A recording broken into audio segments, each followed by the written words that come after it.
8ನೇ ದಿನವೂ ಕೂಡ ಮುಂದುವರೆದಿದೆ ಇರಾನ್ ಇಸ್ರೇಲ್ನ ಸಂಘರ್ಷ. ಇಸ್ರೇಲ್ ಮೇಲೆ ಇರಾನ್ನಿಂದ ಡ್ರೋನ್ ದಾಳಿ ನಡೆದಿದೆ.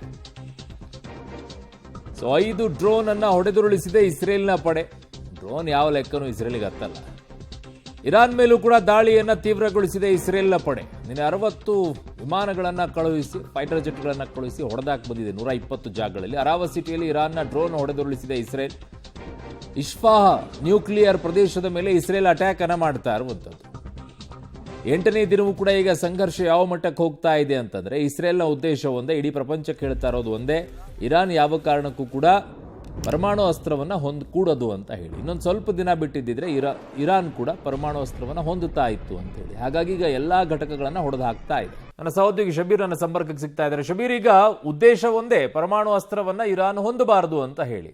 ಆ ನಿಟ್ಟಿನಲ್ಲಿ ಈಗ ಇರಾನಿಗೆ ಏನಾದರೂ ಬಹುದೊಡ್ಡದಾದಂಥ ಡ್ಯಾಮೇಜ್ ಏನಾದರೂ ಆಗೋ ಸಾಧ್ಯತೆ ಇದೆಯಾ? ಕಾರಣ ಅವರೆಲ್ಲರೂ ಕೂಡ ಯುರೇನಿಯಂ ಅನ್ನ ತೆಗೆದಿಟ್ಕೊಂಡಿರುವಂಥ ಜಾಗಗಳ ಮೇಲೆ ಏನಾದರೂ ಬಿದ್ದರೆ ಇರಾನ್ನಲ್ಲಿ ದೊಡ್ಡ ರೀತಿಯಾದಂಥ ಪರಿಸ್ಥಿತಿ, ತುರ್ತು ಪರಿಸ್ಥಿತಿ ನಿರ್ಮಾಣವಾಗುವಂಥ ಸಾಧ್ಯತೆ ಆಗುತ್ತಾ ಅಂತ?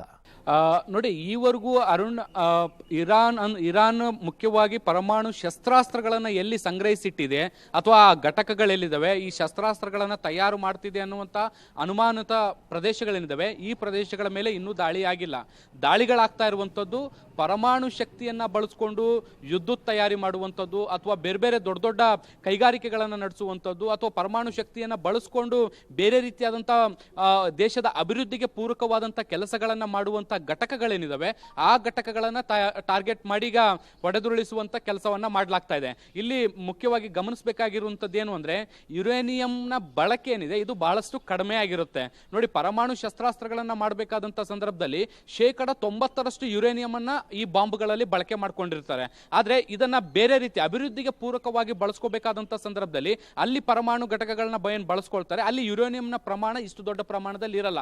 ಸೊ ಕಡಿಮೆ ಪ್ರಮಾಣದ ಯುರೇನಿಯಂ ಶಕ್ತಿಯನ್ನ ಬಳಸ್ಕೊಂಡು ಏನು ಈ ಅಭಿವೃದ್ಧಿ ಕೆಲಸಗಳಿಗೆ ಪೂರಕವಾದಂತ ಕೆಲಸಗಳನ್ನ ಇರಾನ್ ಮಾಡ್ತಾ ಇದೆ, ಆ ಒಂದು ಸ್ಥಳಗಳನ್ನ ಟಾರ್ಗೆಟ್ ಮಾಡಿ ಈಗ ಇಸ್ರೇಲ್ ದಾಳಿಯನ್ನ ಮಾಡ್ತಾ ಇರುವಂತದ್ದು. ಇಸ್ರೇಲ್ನ ಉದ್ದೇಶ ಎರಡಾಗಿರುವಂತದ್ದು. ಒಂದು, ಪರಮಾಣು ಶಸ್ತ್ರಾಸ್ತ್ರಗಳು ಅಥವಾ ಯುರೇನಿಯಂನ ಕ್ವಾಂಟಿಟಿ ಏನು ಉಳ್ಕೊಂಡಿದೆಯೇ ಈ ಒಂದು ಇರಾನ್ ನಲ್ಲಿ, ಅದನ್ನ ಸಂಪೂರ್ಣವಾಗಿ ಖಾಲಿ ಮಾಡುವಂಥದ್ದು, ಮತ್ತೆ ಮುಖ್ಯವಾದಂತ ಇನ್ಫ್ರಾಸ್ಟ್ರಕ್ಚರ್ ಗಳನ್ನ ನಾಶ ಮಾಡುವಂಥದ್ದು.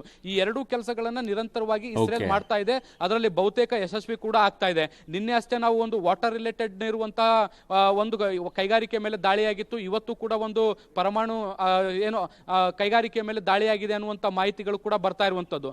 ಆದ್ರೆ ಎಲ್ಲಿ ಮುಖ್ಯವಾಗಿ ಪರಮಾಣುಗಳನ್ನ ಸಂಗ್ರಹಿಸಲಾಗಿ ಇಡುವಂತ ಪ್ರಯತ್ನವನ್ನು ಮಾಡಿದೆ, ಅಲ್ಲಿ ಏನಾದರೂ ದಾಳಿಗಳನ್ನ ಮಾಡಿದ್ರೆ ಆ ಸಂದರ್ಭದಲ್ಲಿ ವಿಕಿರಣ ಸೋರಿಕೆ ಆಗುವಂತ ಭೀತಿ ಇದೆ.